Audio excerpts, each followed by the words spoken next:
And Montana Tucker joins us now live from Los Angeles. Thank you so much for being with us today, Montana. Thank you so much for having me, Michael. And we've seen you be so active in educating your audience since October 7th, but why was it so important to you to come to Israel during the war? Yeah, for me, since October 7th, I've pretty much taken over my social media to post about what is going on. 1 year ago, I made a Holocaust educational docu-series called How to Never Forget, where I took my followers to Poland and I went to visit Auschwitz, where my grandparents are Holocaust survivors. And, that was a year ago when Holocaust denial was still a thing, and people still deny the Holocaust. Anti-Semitism was at an all-time high even a year ago. And now, since October 7th, the denial that is still there is uh, absolutely terrible and so upsetting. And no matter what I posted, I feel like there was still denial. And so I wanted to physically go to Israel and be there and show, my millions of followers, this is real. This just happened. This didn't happen 10 years ago, 20 years ago, 100 years ago. This happened less than 3 months ago when I went. And I tried to meet with as many survivors as I could meet with, as many families as I could meet with. I, for the second time, met with Hirsch's parents, and they're just so incredible. And I met with hostages that were released. And I was sad to leave. I didn't want to leave. I want to be in Israel as much as I can. Israel is the most amazing place in the world. And despite everything that is going on there right now, the people have so much love and hope in them and spirit in them. And I hope with my content already, I've seen people's perspectives changing a little bit, and their eyes are being opened. And that's all I could ask for. And we saw the clip just now of you and Noam. Noam survived the attack on the Nova Music Festival, but saw her boyfriend murdered tragically in front of her. What was it like to sit with people like Noam? Noam, it's actually amazing because we ended up becoming friends, and now we talk on WhatsApp ever since then. And she's the perfect example of the Israel spirit, I would say. The spirit that she has in her after experiencing what she's experienced, it's something that I can't even imagine. And I feel like any of us that are here can't really imagine. But she has so much spirit and love inside of her, and we really, really connected in a really beautiful way. And she was super vulnerable with me. And that's not easy. I know a lot of these survivors and a lot of these families since October 7th every day are doing several interviews, and it has to be just so mentally and physically draining to continue to talk about something that is so traumatic. So for everyone I interviewed, I was just trying to make them feel comfortable and know that this is difficult to continue talking about it. And so I wanted everyone to feel comfortable sharing and opening up with me and sharing whatever they wanted to share. And from Noam, we built such a beautiful friendship. And I actually ended up filming a flash mob of 100 dancers, and I invited her, and she ended up dancing with me. So it was really, really beautiful. Incredible. And another time when you've taken your talent and your activism and merged them together is that you sang the Hatikva recently at the UN. Now, the nature of that was an event that was set up to highlight the denial, or let's say the playing down of the terrible sexual violence that was perpetrated by Hamas. So tell us a bit about that event. Yes. So that event was so important.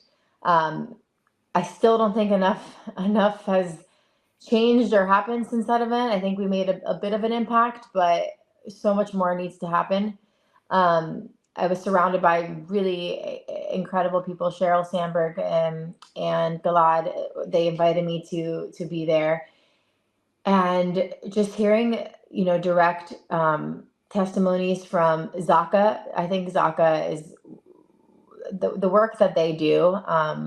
They are superheroes. The work that they do, not many people would do what they do. And hearing their stories, I've now heard from several volunteers from Zaka, and they shared their experience day of, and they're still there every single day. And hearing from people directly that were there, and it's just unfortunate about the United Nations and the Red Cross. What is happening? It's really, really, really unfortunate, and that's why I will not stop talking about this.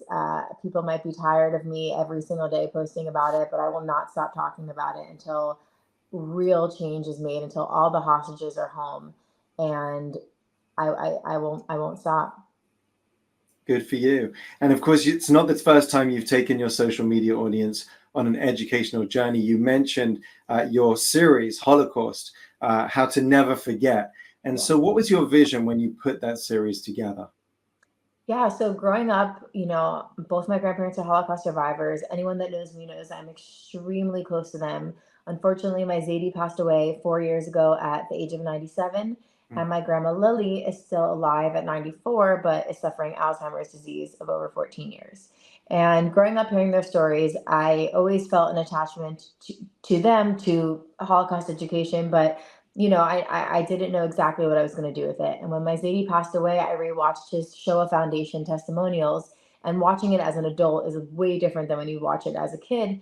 And I was like, I need to do something with it. And I just decided it was a passion project. I wanted to go, and I wanted to go take my followers. I partnered with Soul Shop and BZ Media, and actually Rova Media is who took me to Israel, and they're just incredible. And we made this series for the younger generation, for social media specifically. There are a lot of conspiracy theories. There are a lot of Holocaust denial videos, especially on TikTok, especially on Instagram and social media, and with the younger generation. And people followed me just for my dance videos and for my singing videos, and to see me happy and dance. They weren't following me for Holocaust education or combating anti-Semitism or anything serious of that matter. And so it was a big risk that I took, but I knew I had to do it. There wasn't even a question for me. And I said, you know what? If one person sees this and it changes one person's perspective, that's all we can ask for. And it ended up really taking off in an incredible and powerful way, and really made an impact. And we released that leading up to Kristallnacht 1 year ago. And what has happened this past year, and now what is happening now, I would have never thought, that's for sure. I would have never thought 1 year ago we'd be here today. And it's powerful and it's personal, and I encourage our audience to watch it, How to Never Forget. Have a look at that. And so how's it been to be a prominent and proud Jew on social media recently in 2023? For me, I would say I've always been a proud Jew, but definitely not as vocal with it, just because, again, like, I was on social media for dancing and singing. Like, that's what I thought I was using my social media for. Um, but again, I feel like I've always been a proud Jew. And now it's like, everyone's like, you have so many necklaces on, you have so much, everywhere. You're like, I'm Jewish. People, are like, aren't you scared? Especially being in LA and in Florida, and like, shouldn't you hide it? I'm like, no, I want to wear it even more now. And I want to be proud even more now, and encourage people to be even more proud. And especially after going to Israel, seeing the flag everywhere, seeing the star everywhere, seeing everyone be so prideful, it's made me want to be like, scream it even more that I am Jewish and I am proud. But it's definitely hard on social media. I mean, since October 7th, the first 2 weeks, I lost 50,000 followers. And that was only the first 2 weeks. So like, I haven't checked since. The death threats are every single day. And it's crazy that people have so much hate inside of them. I think people have always had this hate.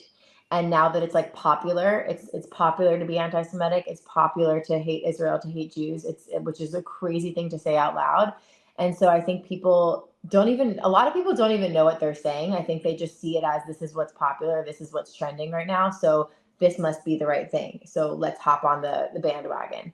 And that's why I keep trying to share as many personal stories as I can, to say, like, hey, it doesn't matter what side you're on, what the conflict is. Like, this happened to real innocent people, and this is happening to real innocent people, and change needs to happen. And we also, what I keep saying even before this is, I've always done content and videos with people of all races, all ethnicities, all ages, all walks of life. I've always been about uniting people, no matter who you are, where you come from. And I wish, my wish is that people, instead of there's so much separation, I wish that we could all unite, and the world would be such a better place and more powerful place and more beautiful place if we can set aside our differences and come together for humanity, for just what's right and what needs to happen. It's not about what religion you are, what race you are. It's about humanity. So that is my wish. Well said. And you mentioned the people who've had their eyes open, the people who've approached you positively. So what's your message to influential celebrities like you who may care but have not spoken out yet for one reason or another? I would say if anyone can go to Israel, please go. It's been so incredible to see so many people that I admire and adore go to Israel in these past few weeks. If you can go, please go, because I think that anything you're feeling right now, when you go to Israel, I'm telling you, all of that will go out the window. I mean, it's really sad that I've had so many conversations with really prominent people who are like very, very successful and very famous and very big. And they've come up to me and they've said, thank you so much, like, for everything you're doing. You know, you're really taking one for the team. And I'm like, what do you mean? And they are not posting because they don't want to lose everything they've built and risk their careers and offend anyone and all these things that they're saying. And I'm like, do you hear how crazy that sounds? That you don't want to post about what you feel and what you feel is right because, or you don't want to talk about it because you're nervous you're going to lose your career. Like, that just sounds like stories of when my Zadie and when my grandma would they tell me what happened in the Holocaust, you know, like that we can't stay silent. We can't stay silent. That's what we cannot do ever again. So listen, I understand that, you know, it could be a really, really sensitive topic, but I don't think staying silent is the answer. And I don't think not doing anything is the answer and the right thing to do. So however you guys feel you can do something and do your part in some way, please. And if you have the opportunity to go to Israel, please go. It's just the most incredible place, and you will meet the most incredible people, and you will hear the stories, and you will see it. Like, I went to Far Aza, I went to the Nova Festival exhibit. I met with real people. I went to the hospital to visit people. Like, these are real people, and this is happening, and we can't ignore it. Amazing stuff and an amazing message. Montana, amplifying your voice and encouraging people to fight anti-Semitism and to support Israel is no small thing. Thank you for all that you're doing. We'll all be following you online, and I'm confident that your Zadie will be very, very proud of you. Thank you so much for joining us. Thank you so much. Goodbye, everyone.